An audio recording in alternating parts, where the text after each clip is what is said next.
Patrick Harvey, COP26 is coming up. What's your big sell on the climate at this election? Well, very clearly, this is an election where our future really depends on the decisions that are going to be made, not just across the river from this studio at the climate conference, but in the Scottish Parliament as well. In areas like transport, emissions are going up. They're going in the wrong direction. It's not just that progress is too slow, we're going in the wrong direction. So we need to take that bold, transformative approach. We need to say that a just transition begins right now instead of thinking oil and gas extraction lasts for another generation. We need to be investing in public transport that will meet the needs of every community across Scotland and do that affordably. By doing these things, we can have the economic recovery from the pandemic as well that will generate the jobs of the future. So if we believe in that kind of optimistic vision of Scotland's future, we need to vote like our future depends on it. Well, I heard you say this week that you aspire to be a party of government at some point. Why not now?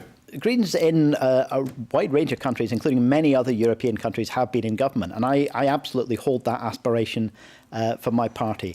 Very clearly, we got 6 seats at the last election. Some of the polls are suggesting that we could double that at this election. And that would be a good, strong group of free MSPs. So if you do that, would you consider going into government? Well, you know, we would look at the arithmetic in the next Parliament, and if the leading party that has to form the next government wants to speak to us, I suspect most of our party would be willing to talk.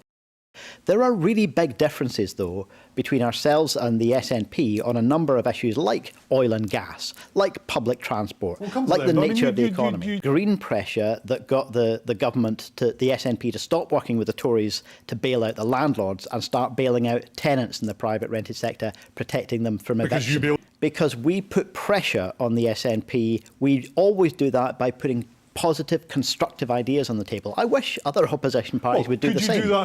We've shown in the last 5 years that bringing constructive pressure to bear from opposition can get results. I'm really proud of that track record, and I would have no worries about continuing to make an impact, make a difference for the people of Scotland in that way in the next session, whatever the parliamentary arithmetic was. If the party that's biggest, that forms the next government, wants to talk to us, I suspect most of our party would be very comfortable about having that conversation.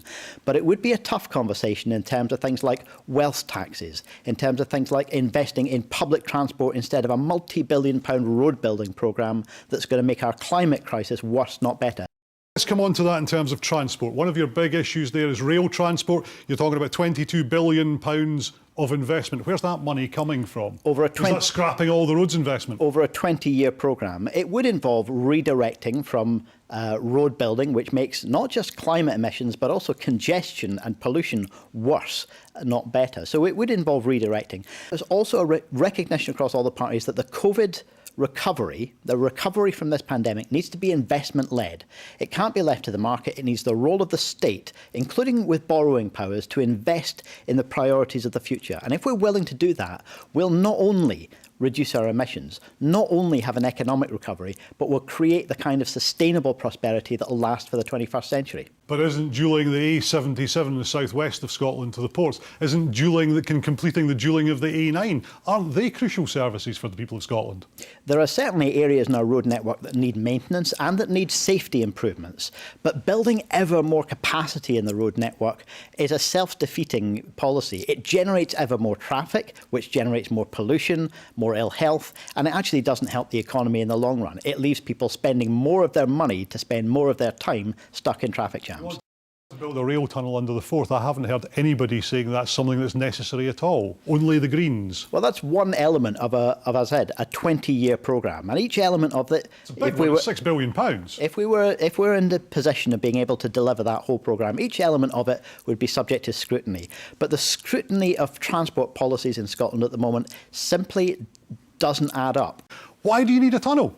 Well, the Rail for All report that you're talking about was worked up with rail industry experts. So that's not just our ideas. It's the ideas of one of your party members. It's the ideas of people who've been experts in the rail industry for many, many years. But look, if Scotland aspires to what many of our European neighbours have, a world-class public transport system that's affordable, that's run in the public sector and in the public interest, and that serves every part of our Scotland, we need to be bold about it. What about the North Sea oil and gas industry? You want to close it down when? The critical target is our climate change envelope, the window of opportunity we have. We have 3 times more fossil fuels in existing reserves than we can afford to use.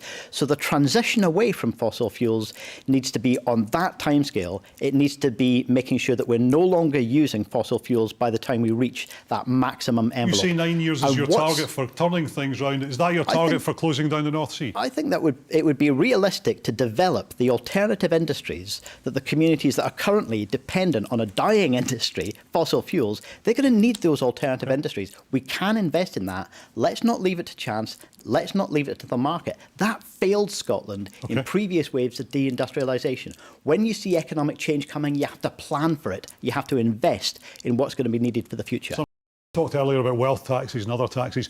How much tax does Scotland need to increase to cover the costs of what you're promising in terms of, well, we haven't seen your manifesto yet, but in terms of what your manifesto will offer?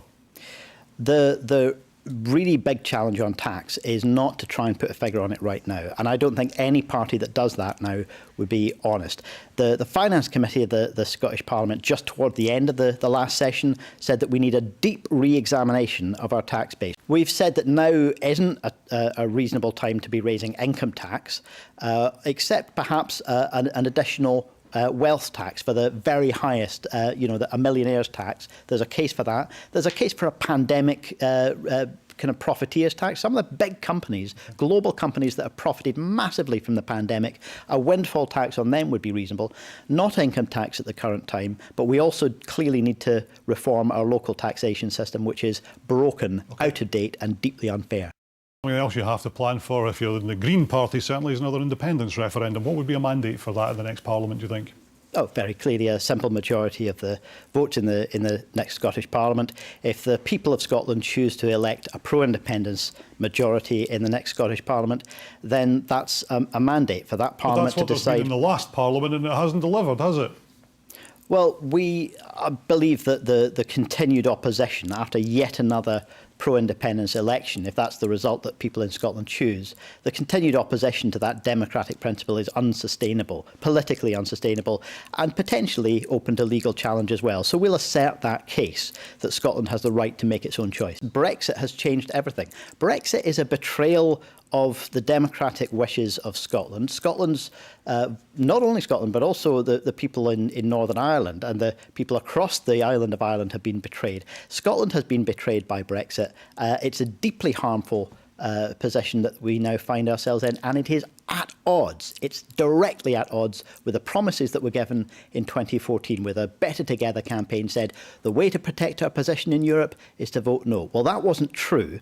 It changes the game, and it certainly changes our position on what would justify and require another independence referendum. Patrick Harvey, thanks for joining us in Scotland tonight. Thank you.